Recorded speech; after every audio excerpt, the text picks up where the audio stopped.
Emma, these past 7 months have been incredible. And I mean, honestly, when I saw you 7 months ago, I knew from that moment that I wanted to spend the rest of my life with you. You're kind, beautiful, smart. I can't picture a more perfect woman. So, Emma Lily Thompson, will you marry me? Yes. I have to see other guys on the side, but yes. Wait, what? What are the guys? What are you talking about? I'm the perfect woman, just like you said. I'm gonna have gourmet meals for us every single night. Our house is gonna be perfect.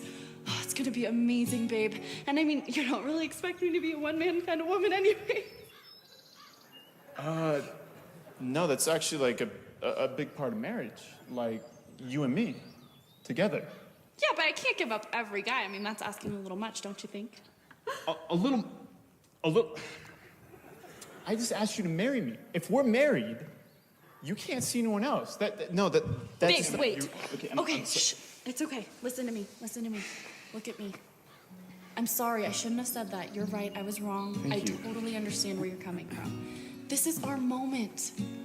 And we're gonna be so happy together. Every single day. Except once a week. Well, once a week. Okay. Just simply once a week. Did you not listen to anything Every I other just year? said? No. On a What? leap year? No. Okay, Emma. I can't. I can't. Once a week on a leap year and you're gonna freak out? Emma. We're done. What?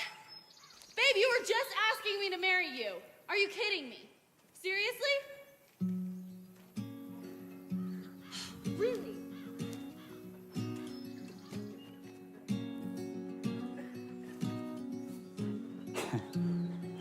Okay. All right, how many of you guys would marry a girl like that? Let me see your hands. Nobody. Why not? I mean, she loves him more than the other guys. I'm going to tell you why he wouldn't marry her and why you wouldn't marry her. Because she hadn't given him her whole heart. She's still got a place for those other lovers. Now, you'd never marry a girl like that. What makes you think Jesus is coming back for a bride that's like that? What makes you think Jesus is coming back for a bride? Just give me a little bit of the world. Every other week. If you really believe that, you're as deceived as she is. He's coming back for a bride that has given herself to him the way he has given himself to us. That's why Jesus said, you can't follow me unless you deny yourself. You take up your cross and you give your life to me by following me. Every head bowed, every eye closed. And all the campuses, just bow your heads. Father, I've preached what you've commanded me to preach, and I thank you for your help, Holy Spirit. Now, Lord, I pray that men would come into a place of intimacy with Jesus tonight like they've never known before. With your heads bowed, your eyes closed, I'm going to say something that might ruffle your feathers. You can know that Jesus Christ is the Son of God. You can know he died on the cross. You can know he was raised from the dead. You can attend church, be part of a small group, and still not have a covenant relationship with God. You say, John, how could you ever say that statement? Let me give you an example. You can have a girl dating a guy. She knows the guy's an excellent quarterback. She knows he plays for Alabama. She knows he's an excellent science student. She knows he's got a scar in his head from a bicycle wreck he had when he was 8 years old. She's been to his house. She's met his siblings, spends time with his siblings. But that doesn't give her a covenant relationship with him.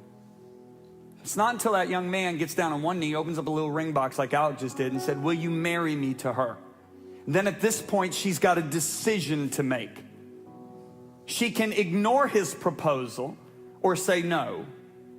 And then she'll continue life is knowing about him, even going to his house and meeting his siblings, but not having a covenant relationship with him. Or she can say yes.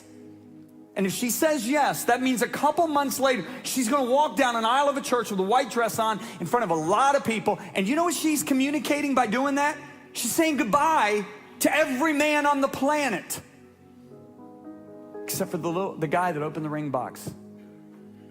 She's given her entire heart, her entire life to him. When Lisa and I got married 34 years ago, this October 2nd, let me tell you something. I made a lot of mistakes the first week. She made a lot of mistakes the first week. We both made mistakes the first year. We both made mistakes the first 33 years. But let me tell you one thing that hasn't happened, and that is this. My heart has always been hers. That has not changed. Some of you men are sitting in here tonight, whether it's here, whether it's in Tuscaloosa, whether it's in Auburn, whether it's in River Chase. And you know, I mean, you can fool the guy sitting next to you, but why in the world would you ever want to fool yourself? But you know, truth be told, you have not given your entire heart and life to him. I want to give you that opportunity tonight. I want you to enter into a covenant relationship and become a true man of God.